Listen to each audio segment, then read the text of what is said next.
l'Éternel, car il entend ma voix.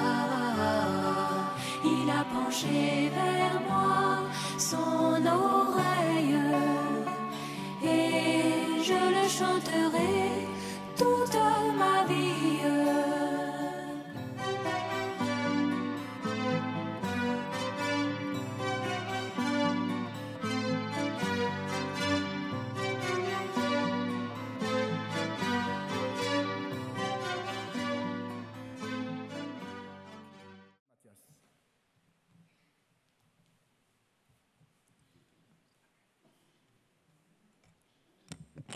Gloire à Dieu.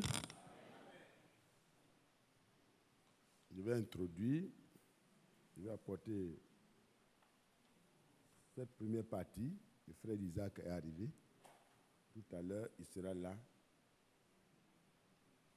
Quand nous aurons chanté encore et prié. Amen. Vous nous apportez ce gros morceau de la parole de Dieu pour que nous puissions entrer encore une fois dans la prière. Très important pour vous et moi. Qui est heureux de savoir que la venue du Seigneur est proche. Amen. C'est ça qui faisait la force des premiers chrétiens. Parce que quand on rencontre toutes les difficultés que nous voyons dans la vie, ben c'est la venue du Seigneur qui est notre espérance. Et notre espérance n'est pas une espérance morte, elle est vivante. Parce que le Seigneur, il n'est pas seulement mort pour nos péchés, comme nous allons le rappeler lors de la Sainte Seine. Nous rappelons la mort du Seigneur jusqu'à ce qu'il vienne nous chercher. Amen. Mais quand nous rappelons la mort du Seigneur, nous rappelons notre mort aussi. Parce qu'il n'est pas mort pour lui-même. Un seul est mort pour tous. Tous sont donc morts. Nous devons, dans cette approche, nous examiner pour voir est-ce que nous sommes vraiment morts. Est-ce que nous sommes morts à nous-mêmes? Est-ce qu'on a renoncé à nos droits comme l'agneau de Dieu l'a fait? Est-ce qu'on est prêt à se laisser dépouiller comme l'agneau de Dieu l'a fait? Il est notre divin modèle. Ça ne suffira pas de venir à chaque réunion, quoi que ce soit la meilleure chose. Il faut aller jusqu'à s'identifier à son sacrifice. Il faut s'identifier à lui. Il est mort, sa mort a été constatée. Nous aussi, nous devons mourir au vieil homme et notre mort doit être constaté. La vraie foi amène là. Est-ce que c'est le cas? Si c'est le cas, vous verrez de manière concrète que ce n'est plus vous qui vivrez. Ce n'est pas moi qui vivrai. Parce que tant que je vis et que toi tu vis, on va se connaître dans la chair. On appartient à la même communauté, dans la chair, on est là. Mais quand le Seigneur interviendra et que cette mort sera réellement constatée, nous allons nous connaître dans une autre dimension. Amen. Selon l'esprit. Parce que si l'esprit de celui qui a ressuscité Jésus-Christ d'entre les morts habite en nous, parce que nous sommes morts à la vieille vie, alors nous allons voir que nous aurons les mêmes aptitudes, les mêmes comportements que le Christ quand il vivait. Je ne vous entends pas. Nous aurons les mêmes aptitudes, les mêmes comportements. Dans un monde pervers, dans un monde complètement méchant, nous aurons des comportements différents et les gens vont s'étonner. Mais nous allons leur dire, mais pourquoi vous nous regardez comme si on est spectaculaire? Non, on n'est pas capable de vivre comme ça. C'est Christ. C'est lui qui m'a transformé.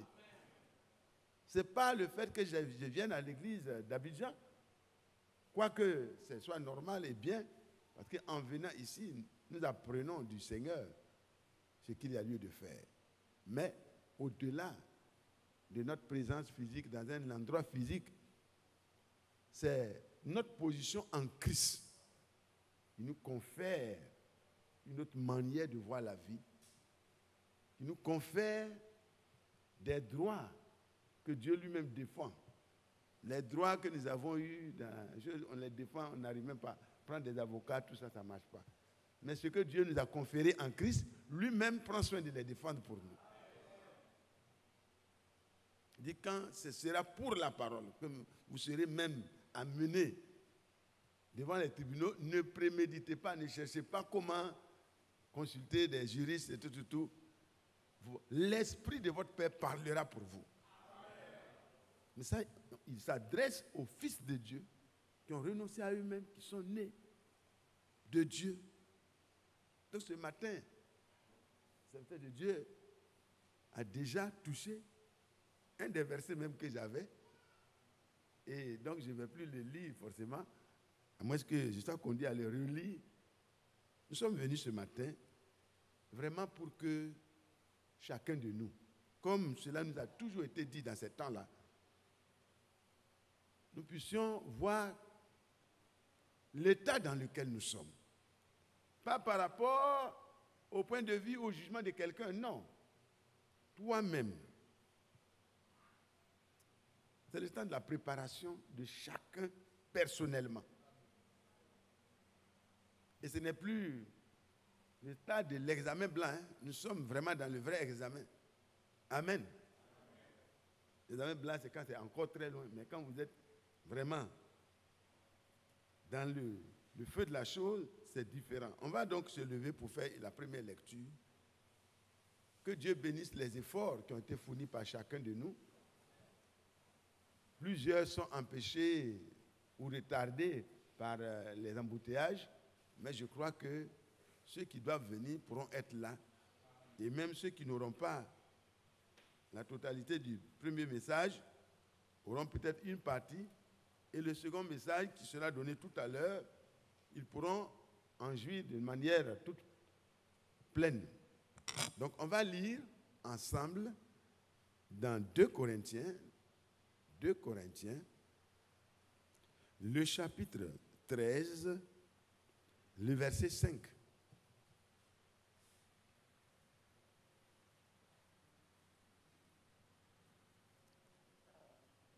Alors, examinez-vous vous-même pour savoir si vous êtes dans la foi. Ah ouais. C'est vraiment important pour nous. Parce que pour s'approcher de Dieu, il faut s'approcher dans la foi. On ne s'approche pas de Dieu comme on veut. Hein. Dieu a établi ses principes.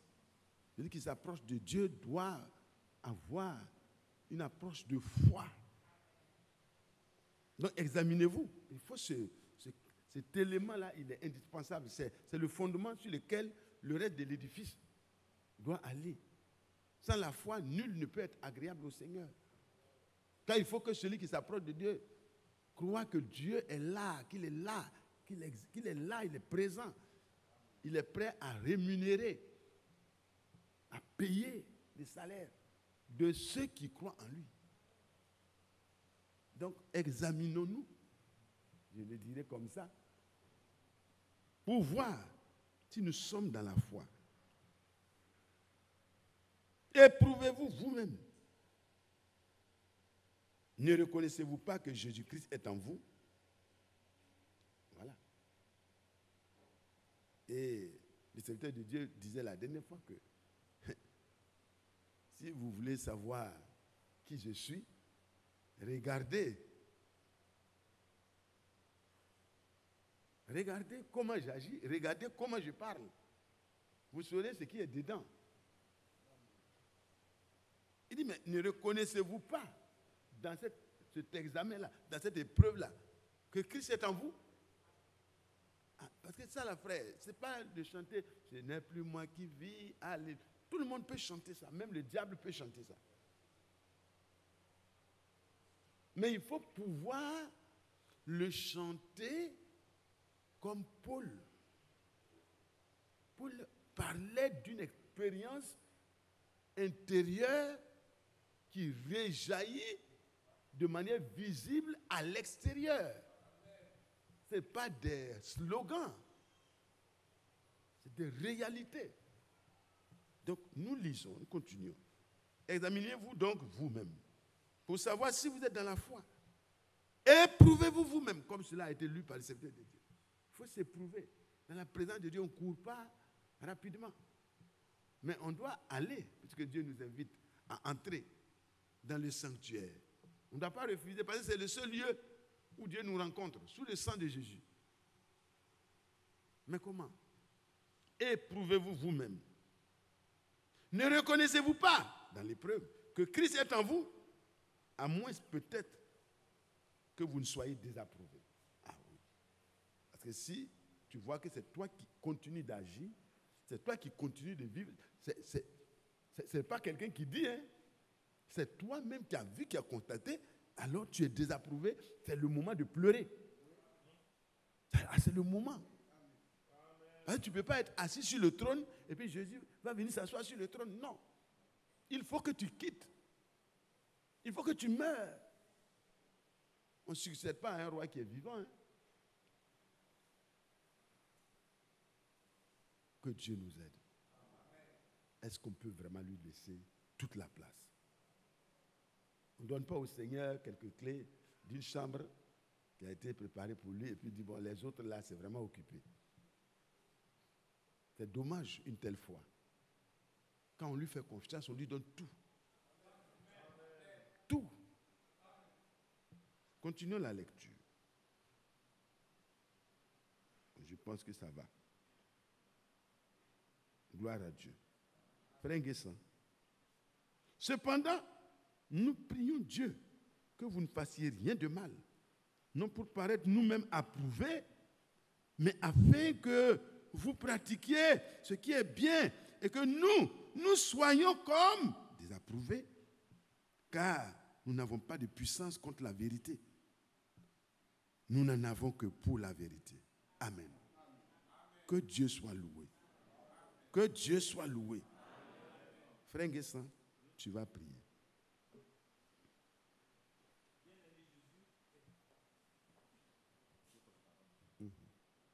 Bien-aimé Jésus, voici ta parole qui a été lue. Mais la substance vitale vient de toi. Amen. Nous sommes tout oui. Avec des oreilles des disciples, parle-nous. Et donne-nous, Père Tout-Puissant, non seulement d'écouter, mais d'avoir la force de pratiquer ces choses-là. Parce que c'est toi qui nous rends capables. Dispose ton serviteur, dispose-nous aussi, afin que nous puissions être dans le même esprit, Seigneur. Viens conduire toutes choses au nom de Jésus. Amen. Amen. Que Dieu soit loué. Bonne arrivée au serviteur de Dieu, notre bien-aimé frère Isaac. Que Dieu soit loué. Que son nom soit glorifié. Dieu s'adresse à ceux qu'il a rachetés. Pierre pouvait dire déjà, dans 2 Pierre au chapitre 1, premier verset, Simon Pierre, serviteur et apôtre de Jésus-Christ, à ceux qui ont reçu en partage une foi du même prix que la nôtre, par la justice de notre Dieu et du Sauveur Jésus-Christ. À ceux-là, que la paix, que la grâce et la paix vous soient multipliées par la connaissance de Dieu et de Jésus-Christ notre Seigneur. Alléluia. Ceux qui ont reçu une foi du même prix.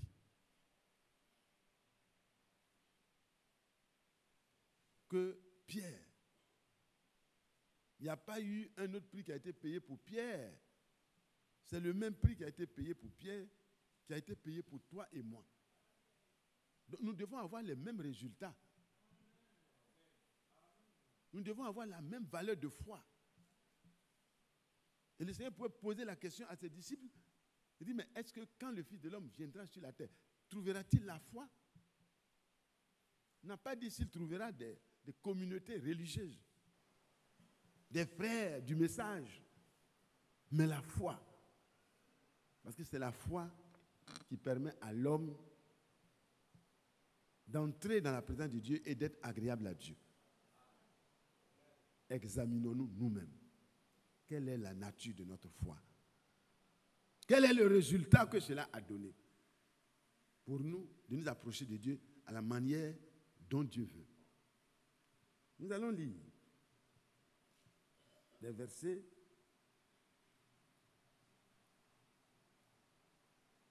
Acte 2. Acte 2. Vous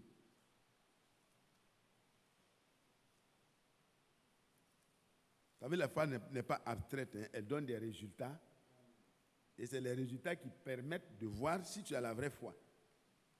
L'apôtre Jacques dit, mais montre-moi ta foi sans les œuvres qui sont l'expression de la foi. Il faut me montrer ta foi dans ce message-là. Mais il faut me le montrer avec la vie qui accompagne la vraie foi. Ce n'est pas la théorie. La lettre tue. La connaissance enfle.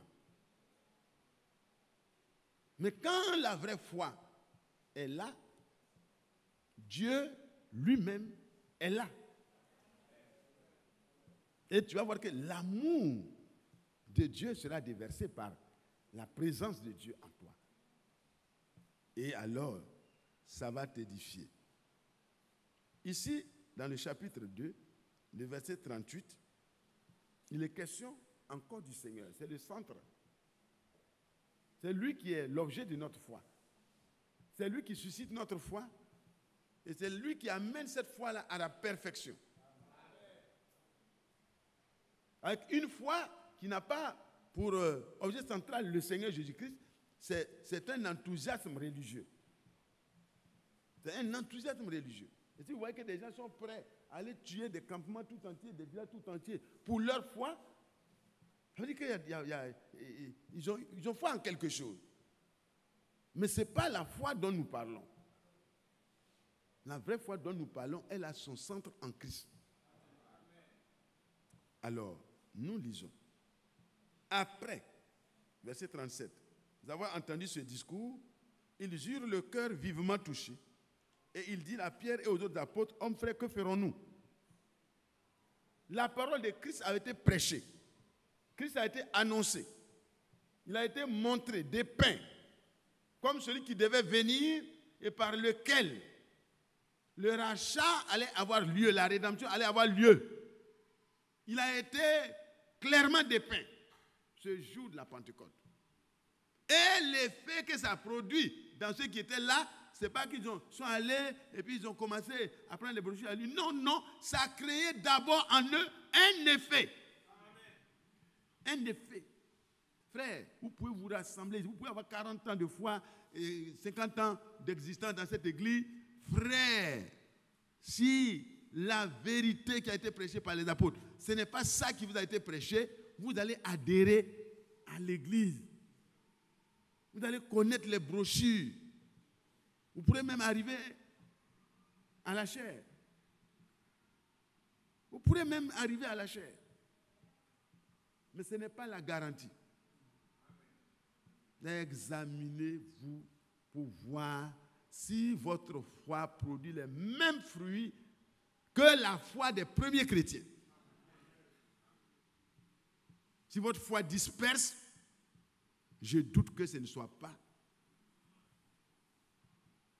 Si votre foi est vraiment une foi, mais qui ne porte pas les mêmes fruits, alors faites beaucoup attention. C'est le moment où nous sommes à l'orée de l'entrée de 2022, que chacun s'examine. Qu'est-ce qui prouve que toi et moi, nous allons arriver à 2022? Ça n'est pas un problème. Mais ce qui est un problème, c'est qu'est-ce que je suis aujourd'hui aux yeux de Dieu. Parce que c'est uniquement par le moyen de la foi que la rédemption qui nous a été faite par grâce, nous entrons en possession de cela. Car nous sommes sauvés par la grâce. Mais par le moyen de la foi, nous entrons en possession de cela. Ce que Dieu a pu faire, c'est de nous racheter en versant le sang de celui qui est innocent, l'agneau de Dieu. Mais quand cela est fait, comment entrer en possession de cette grâce? C'est la foi. Alors, il faut examiner. Ta foi a produit quoi? Ce jour-là, ils ont entendu la prédication de la parole de Dieu. Ils ont compris que l'homme ne peut pas se sauver lui-même par la fréquentation du lieu de culte seulement. Israël était dans la présence glorieuse du Dieu glorieux. Et vous pouvez lire dans Corinthiens. Lisons ça rapidement. Mais frère, il nous faut la foi. La vraie foi. Voilà. Prenez rapidement, parce que nous sommes déjà avancés. On va faire vite pour qu'on ait beaucoup de temps dans la prière. Voilà. Corinthiens 10, hein? Voilà.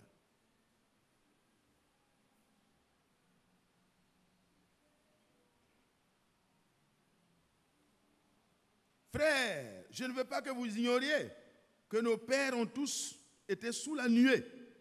La nuée, c'est la présence surnaturelle de Dieu devant le peuple de Dieu. Colonne de nuée dans la journée, colonne de feu la nuit.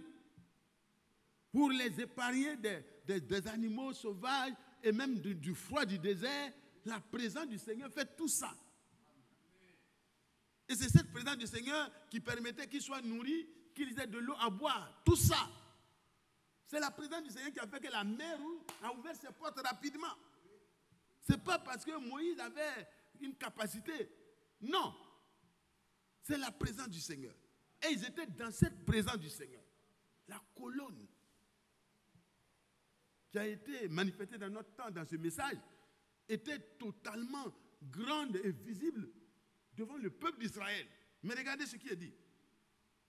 Ils ont tous été baptisés en Moïse, dans la nuée et dans la mer. Ils ont tous mangé le même aliment spirituel. Et ils sont là, ils mangent le même aliment.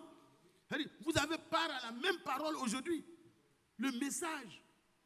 Le frère Branham a prêché. Le frère Franck reprend vraiment sous la conduite de cet esprit les mêmes prédications dans un esprit d'enseignement pour classer les choses à leur place en tant qu'enseignant, docteur et apôtre. Pour que ce qui va être donné aux vrais enfants de Dieu soit de la même consistance, soit de la même réalité. Et que ça puisse susciter la même foi. La même foi. Parce que la foi vient de ce que l'on entend, de ce que l'on entend de la parole de Christ, la parole de Dieu révélée. Est-ce que vous voyez, frère? Ils étaient là, ils ont mangé le même aliment. Baptisés en Moïse dans la nuée et dans la mer. Ils ont chanté le cantique de Moïse. Tout ça était beau. C'est merveilleux. Les Myriam étaient avec les cymbales, comme nos soeurs le font. Les frères mettaient les instruments, ça tapait. Les chantres, ils ont commencé à chanter, à louer l'Éternel, car il est bon, car... On n'avait pas besoin d'exhorter un frère à chanter ce jour-là. Et tous, ils ont vu la grandeur, la bonté, le secours de Dieu qui est venu de manière opportune. Juste au moment où le danger était imminent, le secours de Dieu est venu. On ne les poussait pas à chanter. Ce n'étaient pas des personnes qui venaient à l'église comme si on les convoquait vraiment à un cimetière. Ils viennent parce qu'ils venaient de voir la mort qui était suspendue et le Seigneur a manifesté son secours. Non seulement ils étaient à l'abri du danger, mais tout ce que l'ennemi voulait faire, l'ennemi a été maté, écrasé. Pas un seul soldat de Pharaon n'a pu échapper. Exactement comme à Golgotha. Aucun de ceux qui nous poursuivaient, l'ennemi, aucun n'a été épargné. Aucun démon n'a pu s'échapper. Le Seigneur, avec à la tête Satan, les a tous laminés. En triomphant d'eux par le sang de la croix. Frères et sœurs, c'est une réalité. Israël a vécu ça en direct. Ils ont vu le secours de Dieu. Dans notre génération, nous avons vu Dieu agir. Nous avons entendu, nous avons les témoignages que le Dieu des apôtres est revenu vers nous pour nous donner la même consistance de foi. Mais regardez, frère, la suite est vraiment désolée. Vous voyez, désolante. Ils ont mangé le même aliment spirituel. Ils ont bu le même breuvage spirituel, car ils buvaient à un rocher spirituel qui les suivait. Et ce rocher était Christ. Ils ont bu à un rocher spirituel. Frère, un rocher auquel on parle. La première fois, il dit, frappe le rocher. Ça symbolisait la mort du Seigneur qui allait être frappé à la croix. Mais la deuxième fois, il dit, parle au rocher. Le rocher va te répondre. Et l'eau de la vie sortira du rocher et se répandra. Pour que tous ceux qui doivent boire, boivent à une eau, la meilleure eau minérale. Alors, les gens créent des petites sources, ils mettent des gros noms dessus. Non, l'eau de vie, c'est celle que le Seigneur a donnée à la Samaritaine. Alléluia, il dit, mais cette eau que Jacob, notre père Jacob a creusée là, toi tu prétends avoir une eau meilleure? Il dit oui, celui qui boira de l'eau de ton père Jacob aura encore soif et reviendra encore. Mais celui qui boira de l'eau que moi je lui donnerai. En tant que le rocher frappé, Jésus, oui, parlait du Saint-Esprit, que ceux qui vont avoir foi dans l'œuvre de la rédemption qui a été accomplie, ceux qui vont avoir foi, la vraie foi, ils vont recevoir quoi? Cette eau qui désaltère totalement. Ils n'auront plus besoin d'aller à des... Non. Ils seront eux-mêmes une source. Ils vont devenir eux-mêmes une source. Et là où ils sont, même s'ils sont seuls, à partir d'eux, Dieu montrera la connaissance de Christ. C'est de ça qu'il est question, frère. Quand le frère parle continuellement d'expérience personnelle, de chacun doit rentrer en lui-même, de chacun doit pouvoir... Frère, ce n'est plus le moment de citer les citations seulement. Non, nous devons aller devant le Seigneur pour dire, regardez la suite, hein. Ils ont bu tout cela. Hein. Christ était ce rocher frappé et il est le même rocher pour nous aujourd'hui. Mais la plupart d'entre eux ne furent point agréables à Dieu puisqu'ils périrent dans le désert.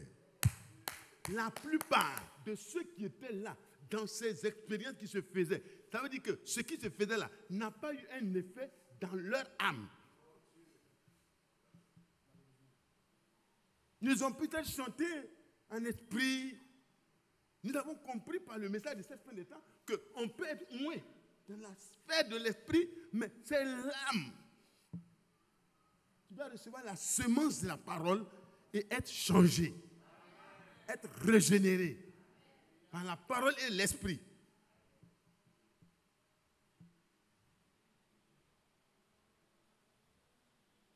Ce n'est pas un enthousiasme qui a fait que Marie est tombée enceinte, non. La parole a été d'abord envoyée et Marie a écouté la parole dans son oreille et son cœur a reçu, a accepté. Je suis la servante du Seigneur. Cette parole-là, elle comporte des risques, mais je l'accepte. Qu'il me soit fait selon ce que tu as dit de la part de Dieu. Oh, que Dieu soit loué. Qu'il y ait des personnes de la carrure de Marie aujourd'hui. Qu'il y ait des personnes de la carrure de cette Samaritaine qui ne veulent pas se contenter des eaux du Père Jacob, mais qui veulent les vraies eaux qui désaltèrent l'âme et transforment la vie pour que les hommes ne soient pas confrontés à voir des chrétiens qu'on ne peut pas reconnaître. On le voit avec une Bible, il ressemble à un chrétien. On le voit avec des brochures, il ressemble à un frère du message. Mais quand on le voit agir et parler, il est autre chose. Oh Seigneur, qu'il nous permette de nous examiner aujourd'hui. On s'en va où?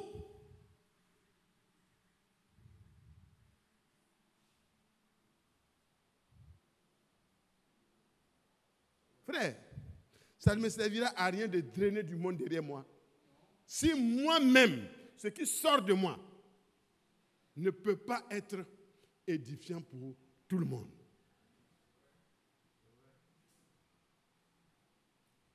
Voilà, ils étaient là.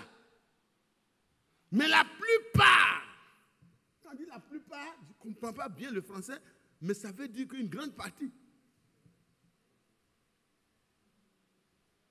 ne furent point agréables. Est-ce que c'est parce que Dieu était trop exigeant? Non.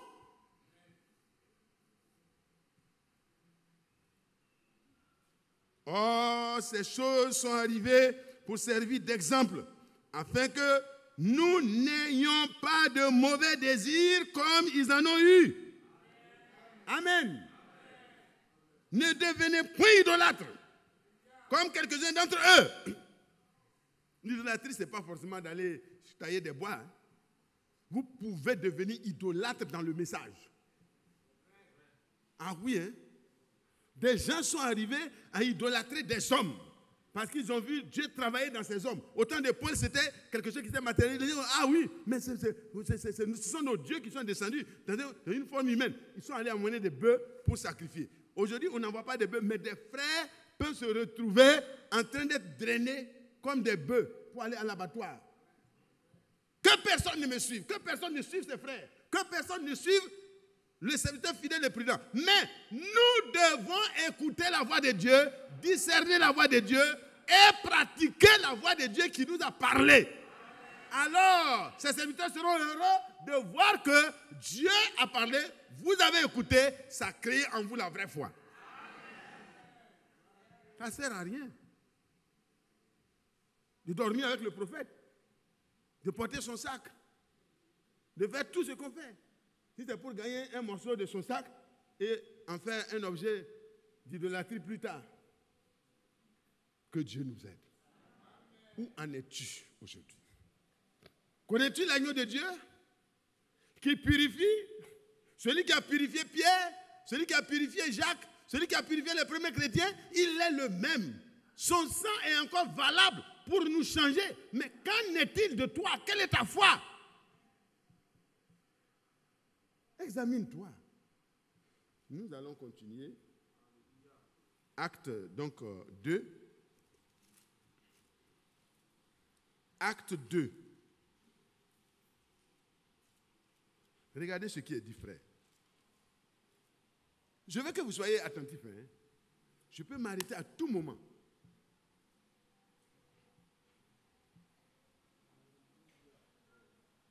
Hommes, frères, que ferons-nous? Beaucoup n'ont jamais posé cette question dans leur vie chrétienne. Ils savent déjà tout ce qu'ils doivent faire, n'ont plus besoin de poser des questions à Dieu.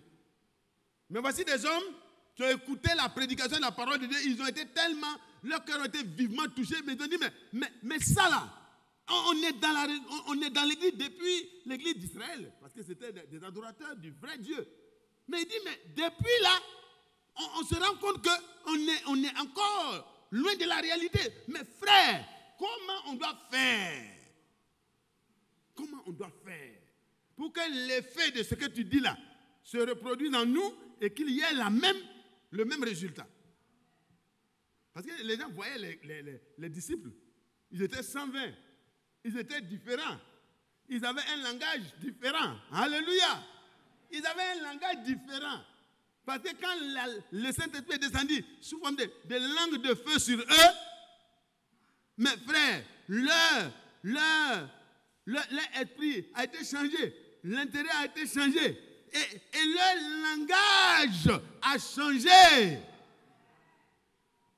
C'est de l'intérieur du cœur, de l'abondance du cœur que la bouche parle. Et leur langue a été changée, purifiée. Parce que la même langue ne peut pas parler mal des frères, et la même langue va venir élever des prières longues, comme le pharisien.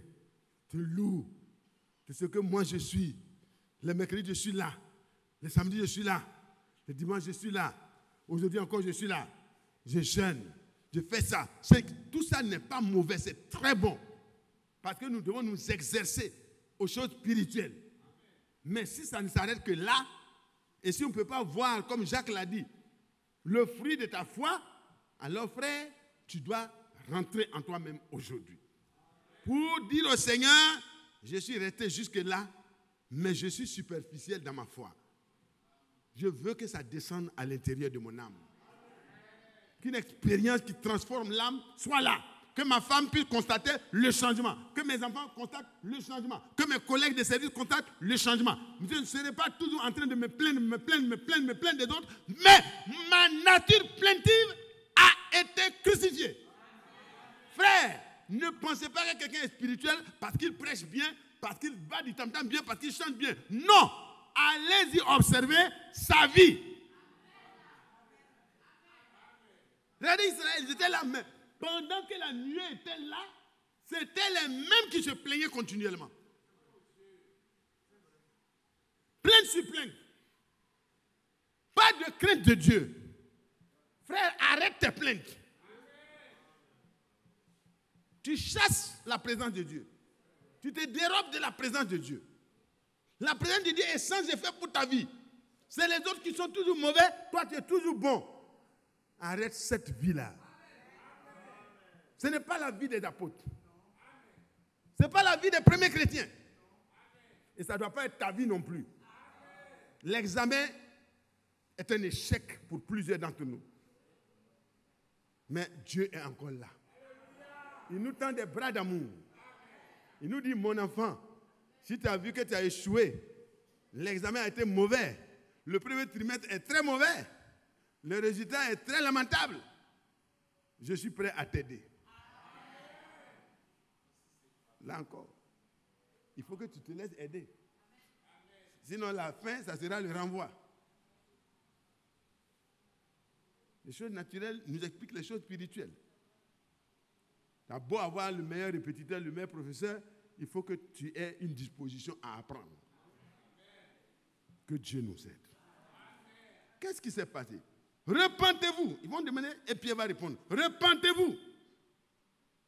Et que chacun de vous soit baptisé au nom de Jésus-Christ. Vous allez dire, ah oui frère, nous sommes déjà baptisés au nom de Jésus-Christ. C'est très bien.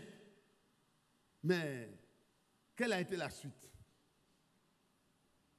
Est-ce que tu t'es vraiment repenti? Et le Seigneur dit que, mais où sont ces moments de repentance avec larmes, où on regrette sa mauvaise vie passée?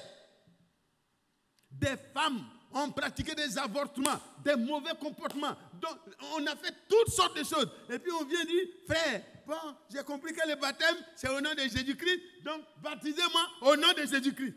Et puis on te plonge avec ton cœur sans repentance. Tu veux que le Saint-Esprit vienne où?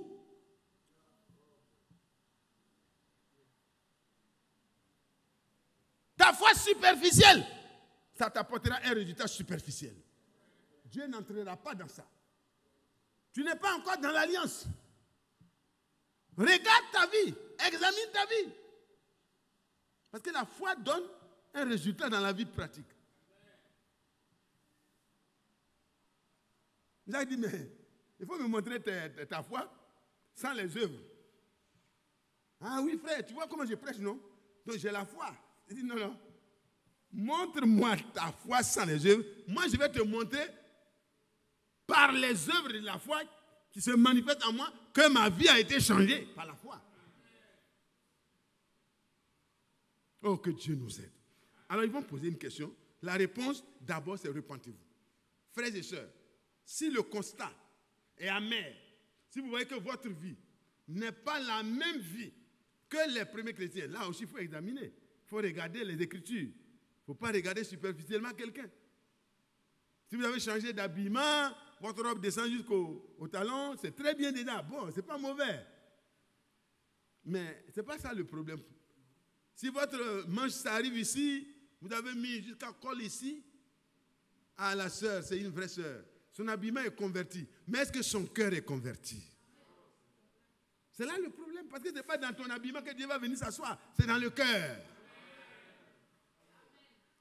Et quand le cœur abonde de la présence de Dieu, la crainte de Dieu fait que l'extérieur va refléter ce qui se passe à l'intérieur.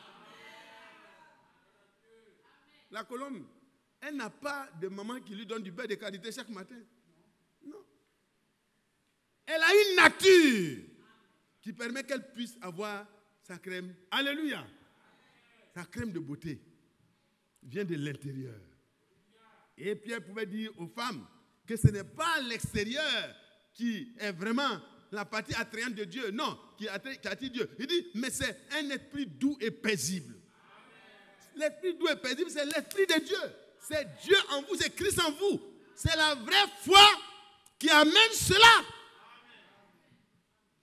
Et quand quelqu'un va vous voir, il peut ne même pas savoir que vous êtes chrétienne ou chrétien dès le premier moment.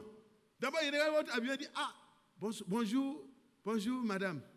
dit bonjour. Votre réponse même déjà va lui donner une idée.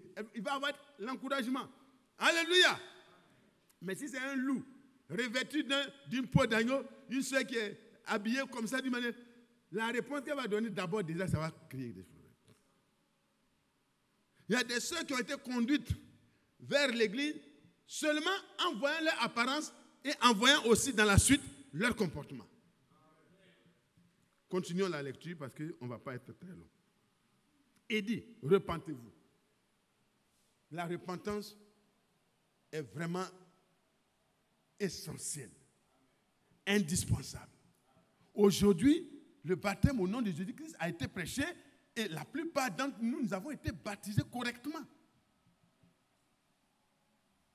Mais, quel a été le résultat? Si le résultat n'est pas le même résultat que ce que Pierre a dit, alors, frères et sœurs, vérifie toi-même, parce que Dieu ne peut jamais mentir. Le frère le dit souvent, Dieu peut faire tout. Dieu peut tout. Et tout lui est possible, sauf mentir. Dieu ne peut jamais mentir. Donc tout ce que Dieu dit est vrai. Et le jour de la Pentecôte, qui croit que c'est Dieu qui parlait par Pierre? Non, je ne vous entends pas. Qui croit que c'est Dieu, par son esprit, qui parlait par la bouche de Pierre? Ok. Alors, qu'est-ce que tu vas faire après, quand on aura fini de prêcher? Tu dois rentrer en toi-même, examiner ce qui est arrivé après ce que tu as dit, que j'ai cru là. Qu'est-ce qui est arrivé? Qu'est-ce que les gens voient autour de toi? Qu'est-ce que les gens voient en toi? Qu'est-ce que toi-même tu vois en toi?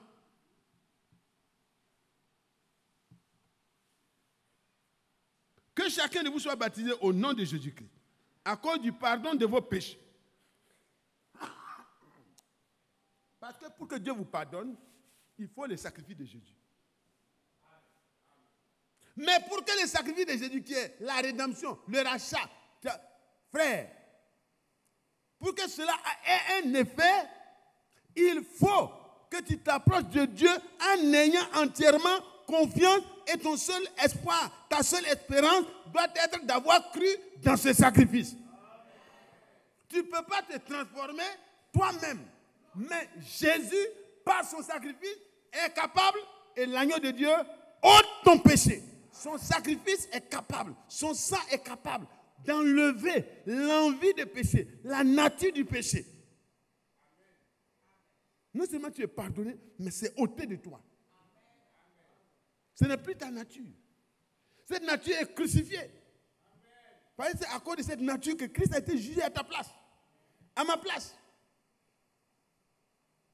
Donc l'effet immédiat de la repentance, quand la parole de Dieu est prêchée et que notre cœur est touché à l'intérieur, qu'on se rend compte que les œuvres qu'on a posées, on a avorté, on a couché avec des femmes, on a couché avec des hommes, on a trompé, on a fait ça. Tout ça, c'est les effets du péché.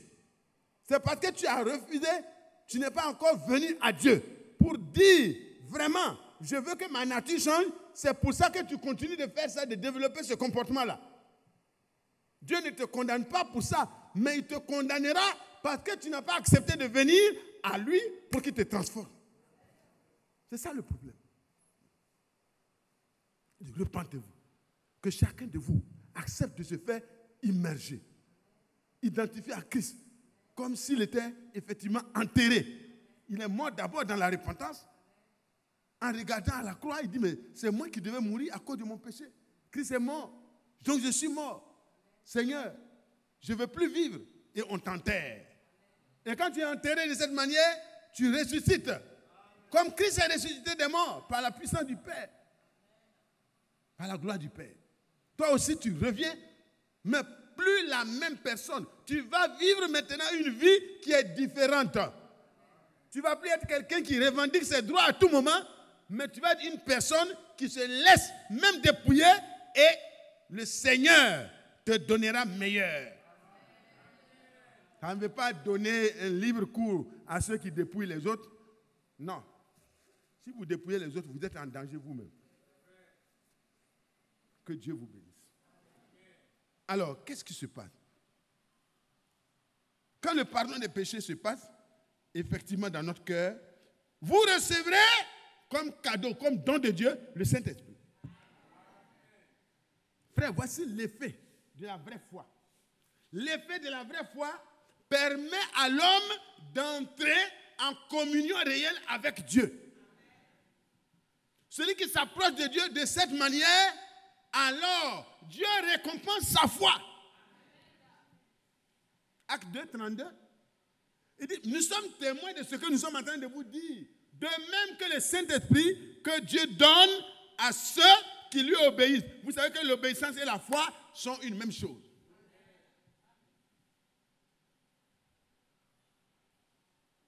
Oh, que Dieu soit loué. Ça va, chef? Ça va, frère? Voilà, depuis que tu as cru là. Je te poserai la question comme acte 19. Acte 19. Quand on parle de s'examiner là, il faut aller jusqu'en profondeur. Hein? Parce qu'il ne faut pas rester là. Seigneur, hier j'ai parlé mal à quelqu'un. Vraiment, je te demande de me pardonner. Mais qu'est-ce qui fait que tu parles continuellement mal? Qu'est-ce qui fait que tu es toujours dans le même problème? Mais ça ne suffit pas de confesser ça seulement. Il faut aller dans la repentance pour que ton cœur là soit changé. Ta nature là soit changée. Que tu arrêtes de te plaindre. Mais comment tu vas le faire? La nature que nous avons héritée d'Adam, c'est ça qui nous fait agir de cette manière.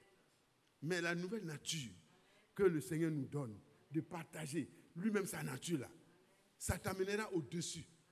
Les épreuves que te suscitent ceux qui sont autour de toi n'auront plus raison de toi. Tu auras raison d'eux. Quand les hommes essaient de faire, ils étaient fâchés contre Étienne. Il dit, mais comment tu peux nous parler comme ça? Nous les chefs. Il dit, mais tu vas voir. On a le pouvoir de te tuer. D'ailleurs, tu viens de prononcer quelque chose qui nous permet. Hein? Tu dis que tu as vu le Fils de l'homme à la droite de Dieu. Ça veut dire que ton Jésus là, il est Dieu. Nous comprenons le langage. Ok. Tuons-le. Est-ce qu'on a besoin de témoignage? Tuons-le. Pendant qu'il lapide Étienne, la nature de Dieu, Christ en lui, pouvait continuer de prolonger ses jours en intercédant pour les coupables. Mais toi, tu te plains toujours. Alors, c'est quelle nature? La nature d'Adam, ça ne te conduira pas nulle part. Ça ne va pas vraiment loin. Alors, la question est posée par l'apôtre Paul. Pendant que Apollos était à Corinthe, Paul, après avoir parcouru les hautes provinces de l'Asie, arriva à Éphèse, et ayant rencontré quelques disciples, il leur dit, c'était déjà des disciples, hein, frères, des frères qui persévèrent. Les frères persévèrent. Les chants étaient en place, les instrumentistes en place, les prédicateurs en place, et ils étaient là, l'assemblée était là, et puis ils ont commencé les louanges. Oh, mais c'est beau à voir. Paul arrive, il assiste à leur culte, il dit, mais il voit qu'il y a quelque chose qui n'est pas. C'est de l'enthousiasme, c'est beaucoup de choses, mais il n'y a pas l'esprit. Il a posé la question, il dit, mais avez-vous donc, est-ce que vous avez reçu le Saint-Esprit depuis que vous avez cru? Il répondit, mais tu parles de quoi? Cependant, le messager a parlé de ça. Jean-Baptiste a dit, moi je vous baptise d'eau, mais celui qui vient après moi est plus puissant que moi. Lui, il vous baptisera du Saint-Esprit et de feu. Ils étaient où? Qui leur a transmis le message? Peut-être celui qui leur a transmis le message a oublié cette partie. Mes frères, Dieu n'a pas oublié cette partie en ce qui nous concerne. Dans ces jours, vous êtes témoins que Dieu nous parle du signe qui doit être appliqué. La vie de chacun de nous doit témoigner de la vraie foi.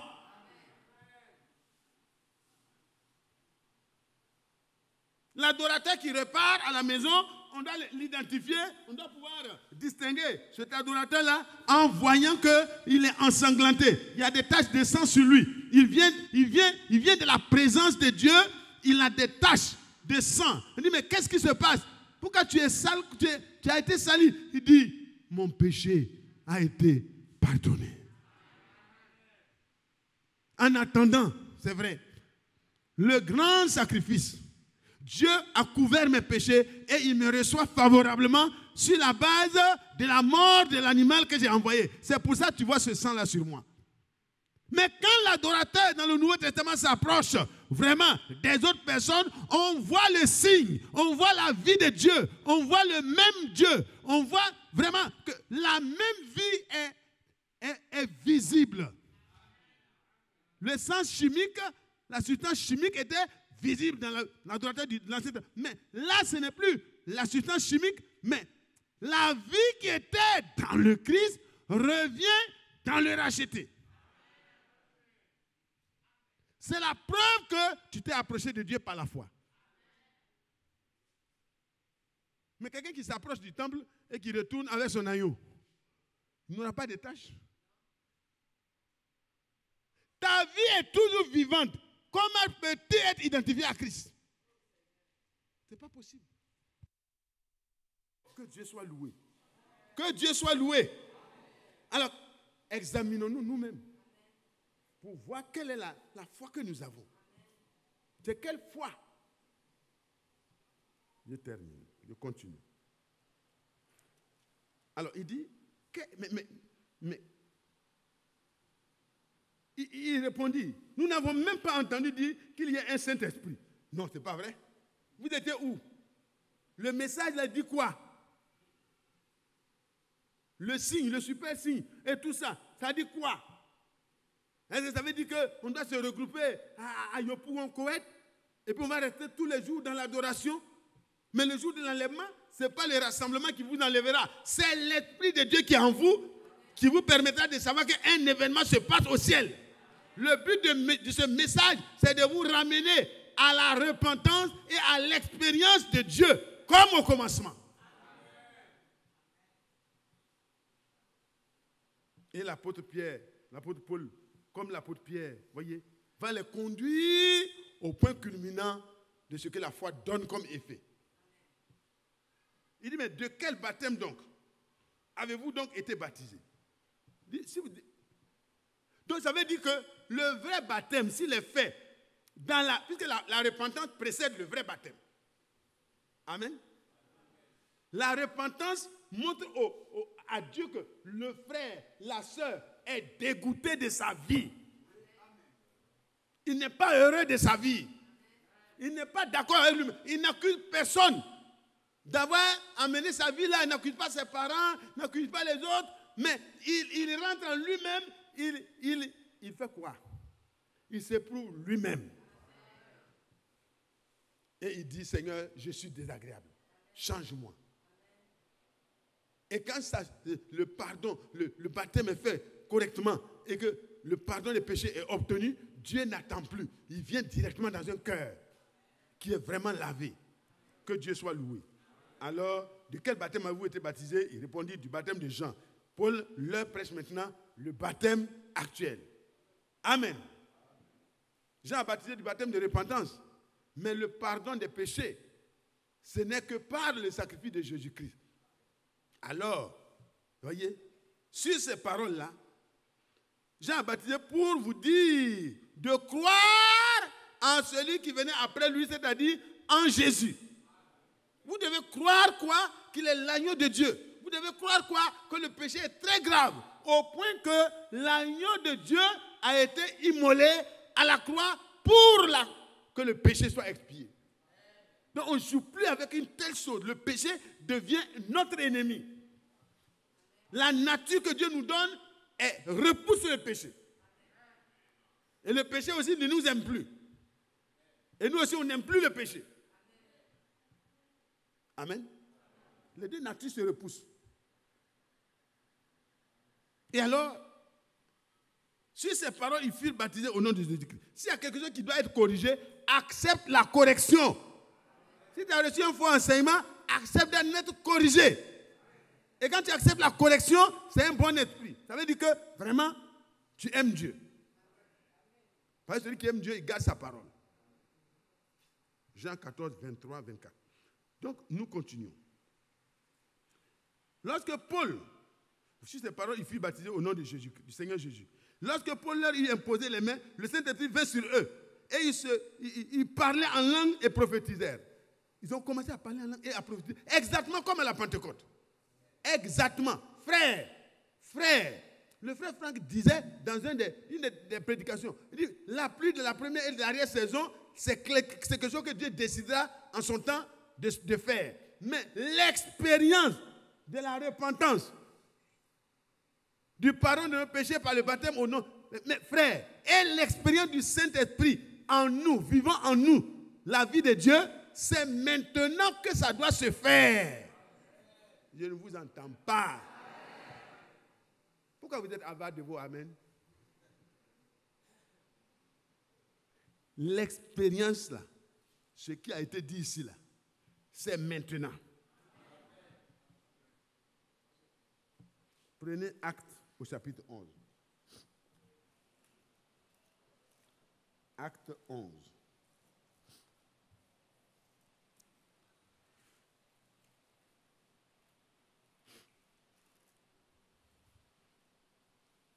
Voilà. Voyez, frère, un frère qui n'était pas même parmi les Juifs.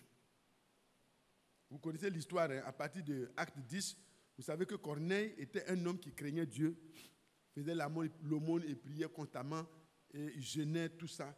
C'était un homme pieux.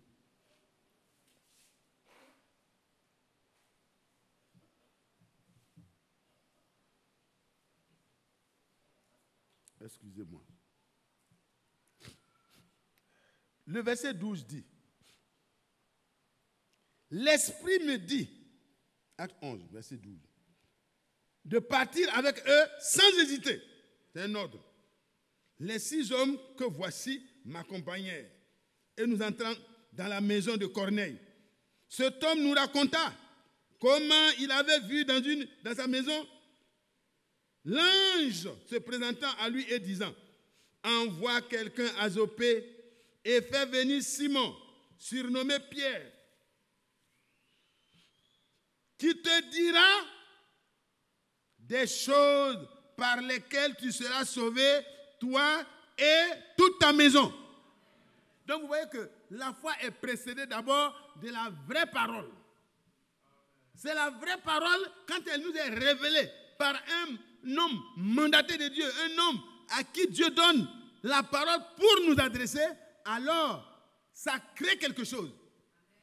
Il dit, appelle Pierre, je l'ai choisi pour que par sa bouche, tu puisses entendre les paroles qui vont te permettre d'avoir la vraie foi. Amen. Oh là là, c'était beau, c'était un jour mémorable. Quand Corneille a vu ça, il dit, mais ce n'est pas possible.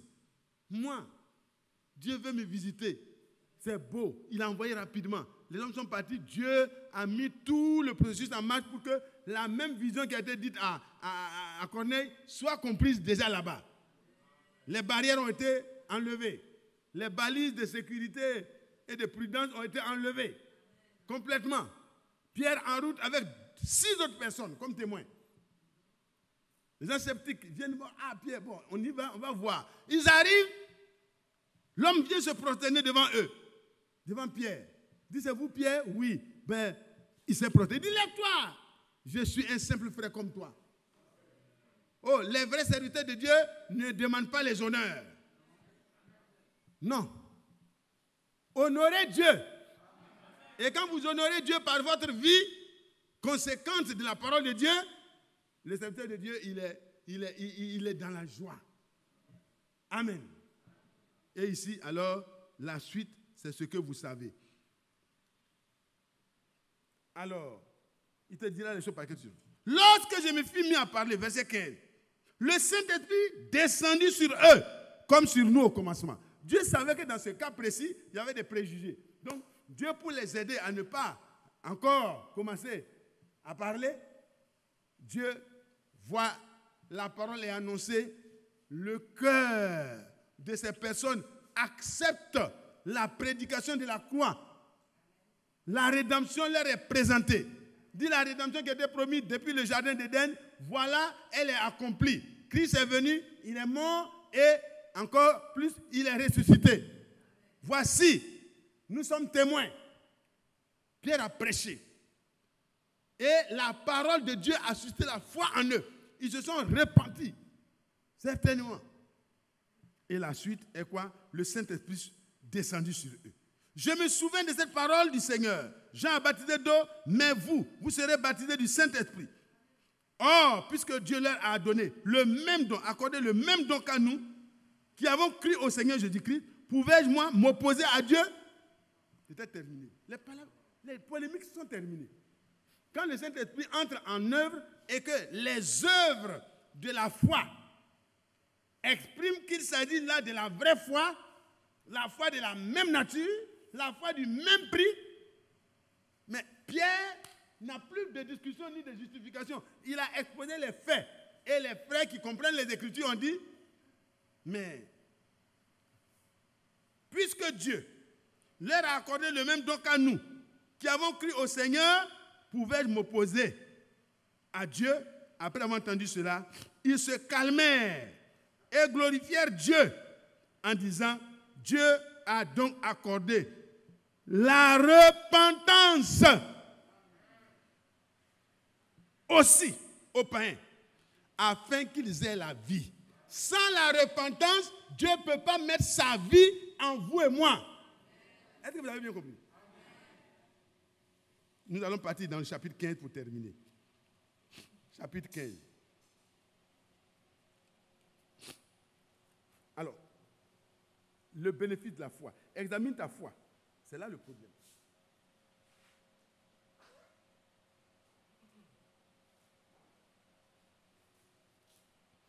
Ah, heureusement qu'un jour, on n'aura plus ces problèmes de santé. Amen. Amen.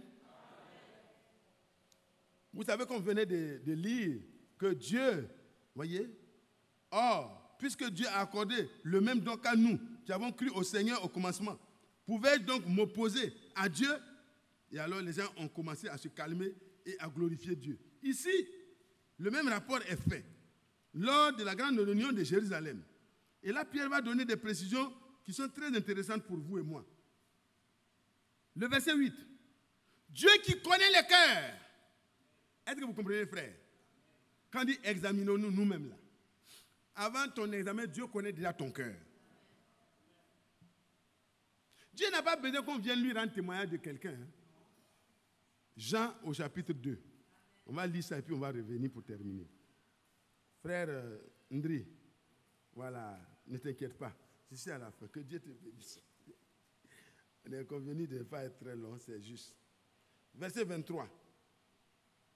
Pendant que Jésus était à Jérusalem à la fête de Pâques, plusieurs crurent en son nom, voyant les miracles qu'il faisait. Mais Jésus ne se fiait point à eux, parce qu'il les connaissait tous. Et parce qu'il n'avait pas besoin qu'on lui rende témoignage d'aucun homme, car il sait lui-même ce qui était dans l'homme. Est-ce que vous comprenez? Le même Jésus qui était à Jérusalem, le même Jésus qui était à Corinthe, le même Jésus qui était à Éphèse. Alléluia. Le même Jésus qui était dans la maison de Corneille. Il connaissait les cœurs de ceux qui étaient en présence. Il a vu que la parole de Dieu a produit en eux la repentance. Alors que quand quelqu'un se repent de ses péchés, de son acte qu'il a posé, Dieu n'a plus de résistance. C'est fini. Dieu lui ouvre les vannes de la grâce. Alléluia. Pensez à Ninive. Des gens méchants, mauvais, qui avaient fait souffrir Israël. Jonas était vraiment écœuré.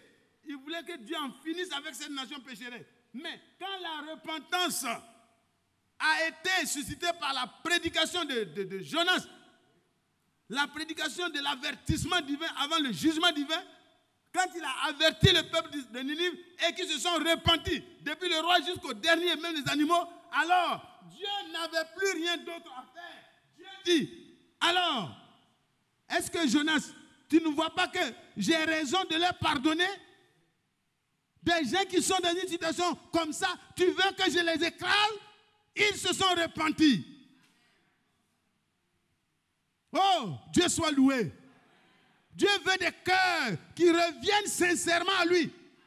Ce n'est pas des discours dans les quartiers. On fait des groupes, on fait des discours, on fait des connaissances, des démonstrations de connaissances. Ça n'apporte rien à l'église. C'est la repentance que produit la parole de Dieu dans ton cœur, c'est là que Dieu te visitera personnellement. Et ta préparation personnelle et finale sera totale. Que Dieu soit loué. Que Dieu soit loué. Il dit, verset 8, et Dieu qui connaît les cœurs leur a rendu témoignage. Le témoignage de Dieu, ce n'est pas le témoignage qu'on vient rendre chaque dimanche, chaque mercredi. Oui, j'avais tel problème, Dieu est intervenu. C'est bon, hein? C'est très bon que Dieu intervienne dans la vie d'un frère. Et nous apprécions les témoignages comme ça. Mais il faut aller plus loin. Il faut que Dieu rende témoignage à ta foi là. Ton comportement dans ton foyer, ton comportement dans ta famille, ton comportement dans ton travail, ton comportement partout doit montrer que tu crois le même vrai Dieu que Pierre. Sinon tu peux faire beaucoup de tapage. Mais le tapage, Dieu ne s'occupe même pas de ça. Il dit, les gens disent, on croit au nom de Jésus. Nous, on a été baptisés au nom de Jésus. On croit au nom de Jésus. On était dedans. Il dit, et le Seigneur n'avait pas confiance en eux. Vous pensez que Dieu va venir s'asseoir dans un cœur parce que vous êtes dans une église qu'on appelle l'église du message? Non! Dieu ne viendra que dans le cœur où le changement a été produit. Mais comment le changement est produit? La parole de Dieu a le pouvoir de changer. Quand elle est acceptée dans la repentance, la parole de Dieu produit un changement radical. Et quand ce changement radical est produit dans la repentance, alors, frères et sœurs, alléluia, Dieu entre en scène du trône. Dieu dit, il faut que j'aille m'asseoir dans le petit là. Il sera pris un simple médecin, mais quand il va commencer à soigner que ça ne va pas, il peut lever les yeux et m'appeler au secours. Oh, Dieu a besoin de telles personnes aujourd'hui. Frères, nous ne devons plus être des chrétiens formalistes, mais nous devons devenir la demeure de Dieu. Qu'en est-il? Examinez-vous vous-même. Examinons-nous nous-mêmes. C'est facile de juger les autres. On n'a pas besoin d'être un bon chrétien pour être dans les jugements, s'asseoir à 2, à 3, critiquer à longueur de journée. On voit toujours les défauts. Jamais la grâce de Dieu dans la vie de quelqu'un n'est vue. On voit toujours les défauts. C'est un démon qui t'anime. Répands-toi, frère. Répands-toi, sœur. Et que la réalité de la vie de Christ vienne en toi. Il n'est pas l'accusateur des frères. Christ, il est l'intercesseur. Un vrai chrétien rempli du Saint-Esprit ne passe pas son temps à critiquer, à ne voir que des défauts. Il passe son temps à prendre les défauts des frères en tant que petit sacrificateur. Au côté du grand souverain sacrificateur, il les porte dans la présence de celui qui change. Et alors, le changement est produit. Quelque temps plus tard, la mauvaise personne que tu voyais là, elle est changée. Tu ne sais pas d'où ça vient. Il y a un frère, il y a une sœur qui a les sentiments de Christ. Qui parle à Dieu. Et Dieu prend plaisir à l'écouter. Dieu prend plaisir à lui dévoiler des secrets cachés que toi tu ne connaîtras jamais. Il t'a dévoilé un seul secret, tu as passé ton temps à dilapider tout sous. Tu as passé ton temps à tuer par ta langue, par ta bouche. Comment Dieu va te dévoiler encore la vie d'un de ses enfants? Quand tu arrives, les gens se taisent en même temps. Le frère arrive, oh, taisons-nous. Sinon tout va parcourir Abidjan. Oh, Yako frère. Yako, on n'a qu'à mourir pour que Dieu vive sa vie en nous. Ici, voilà, je termine. Et Dieu qui connaît le cœur leur a rendu témoignage. C'est quel témoignage Dieu t'a rendu? Quel témoignage Dieu m'a rendu? Le témoignage que Dieu rend, il est clair. Il a dit de Jésus, celui-ci est mon fils bien-aimé, en qui j'ai mis toute mon affection. Et sur la montagne, dans il a ajouté, écoutez-le. Est-ce que par son esprit, Dieu peut rendre témoignage de toi? Il termine. Il n'a fait, oui, en leur donnant quoi? Le Saint-Esprit comme à nous. Il n'a fait aucune différence entre nous et eux, ayant purifié leur cœur par la foi. Comment il a purifié leur cœur? Par la foi. Parce que la foi en la parole laisse libre cours à la parole d'agir en tant que puissance de transformation. Et le sang de Jésus-Christ vient dans un tel cœur et purifie tout. Quand la parole est acceptée, dans la foi, le sang entre en scène. Ce n'est pas quand quelqu'un va dire que le sang me couvre, que le sang me purifie. Non, il faut que ce soit dans la foi, dans la prédication véritable. Tu crois que Jésus-Christ a pris ta place, il est mort sur la croix, tu regrettes ton mauvais comportement, tes mauvais conseils que tu donnes, tout ce que tu dis qui est destructif là, tu fermes ta bouche. Tu donnes ton cœur et ta bouche à Dieu. J'avais pris un exemple, mais le temps est avancé. On ne va pas pouvoir le lire. Je vais le dire succinctement. Vous savez que Jacob était un homme qui a fait des expériences. Des belles expériences pendant qu'il partait pour vraiment aller chez son oncle Laban. Il a fait des expériences. Quand il revenait, Dieu l'avait promis encore. Mais regardez, quand il arrivait à beaucoup de richesses, sa nature n'était pas encore changée. Et il était en danger. Il a pris des dispositions charnelles. Il dit, bon, je vais envoyer des présents, des animaux, plusieurs camps d'animaux. Ils vont aller devant pour apaiser le cœur de mon frère. Mais il n'était pas tranquille à l'intérieur parce qu'il savait que ça ne marchera pas. Il est resté en arrière. Et dans Genèse 32, verset 24, on dit, il resta seul. Il demeura seul. Pour que le problème de son âme, sa nature, soit réglé. Parce que la mort était devant lui. Il n'y avait pas d'astuce. Les astuces qu'il a utilisées, il voyait que ça ne va pas marcher. Tu as pris droit d'aîné, tu as pris bénédiction de l'aîné.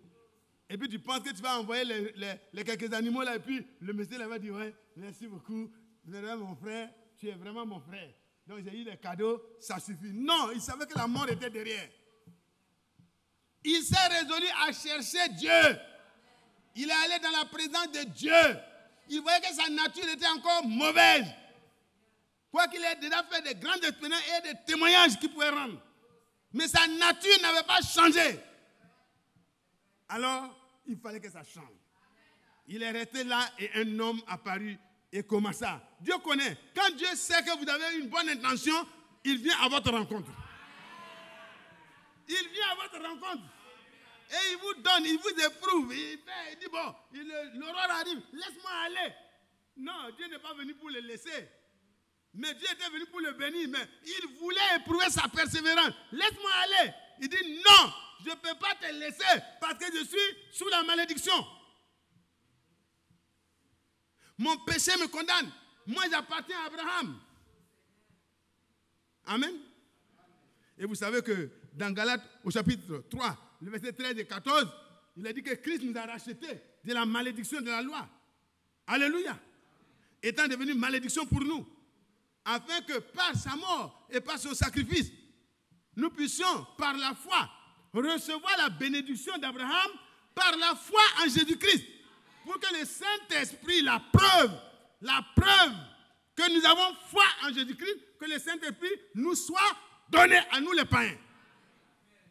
Est-ce que vous comprenez? Alors Jacob est allé lutter. Et quand il a fini, le Seigneur dit, laisse-moi aller. Il dit, je ne te laisse pas aller. Il faut que tu me bénisses. La bénédiction de mon père Abraham là. Il faut que tu me prononces ça aujourd'hui pour que je puisse aller à la rencontre de mon frère. Et le Seigneur dit, mais quel est ton nom? Hé, tu es téméraire, mon petit. Laisse-moi aller, tu ne veux pas me laisser. Il dit, je ne te laisserai pas aller. Ce matin-là, il ne faut pas laisser le Seigneur partir. Il faut t'agripper à lui, dit Seigneur, ma nature là, je suis dans le message depuis de longues années, mais je sens qu'en moi là, il y a toujours le répondant. Je sais toujours raison. Je me plains totalement, toujours. Mais aujourd'hui, je veux un changement. Oh, que Dieu vous bénisse. Qu'est-ce qui s'est passé? Dieu lui dit, à partir d'aujourd'hui, tu t'appelleras plus Jacob. Alléluia. Le trompeur est devenu prince avec Dieu. Il a touché ici. La manière de marcher a changé. Alléluia. Oh là là. Et puis son âme a été changée. La vie est entrée là où la mort était assise. Que Dieu nous bénisse.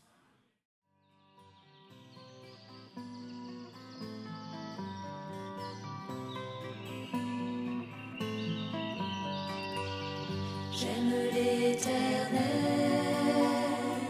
car il entend ma voix. Il a penché vers moi son oreille, et je le chanterai toute ma vie.